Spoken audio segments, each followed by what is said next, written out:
We had a calf get into our pasture. Has to be one of the neighbor's calves. No brand on him or anything like that. So we got him in here and gonna holler at the neighbor and say, come get your calf.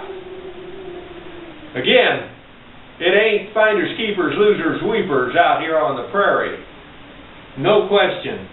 If it ain't yours, you give it back. I said if it ain't yours, you give it back. This ain't ours, so we'll be giving it back.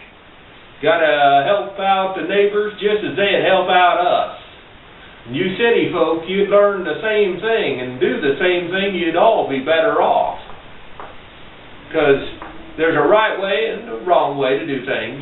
And never forget, you got cameras there watching you, and we don't out here. So you might say, why not just steal this calf? Well, we got somebody more important than the G-men watching us. We got the Lord Jesus watching us. And we don't want to have to explain on Judgment Day why we stole the calf. Never forget, though, 100 years ago, maybe a wee bit further back, they hung you for stealing cattle. They hung you for it. And so, with that in mind, even though they don't do that anymore, we still want to keep these calves healthy as we can and make sure they go to where they belong, just as we'd want others to do that for us. Rate this film.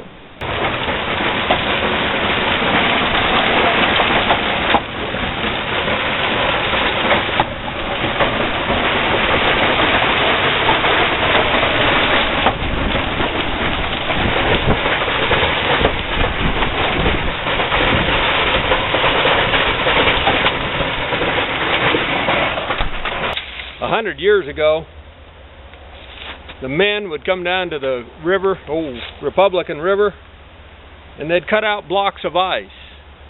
Then they'd haul it by wagon up into different caves and stockpile it in there and straw in between it so it didn't refreeze back into just one big lump.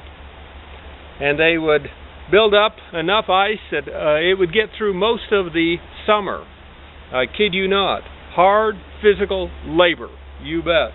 My grandmother talked about it being born in 1888 of dozens of men getting together and doing that locally for themselves and for cash.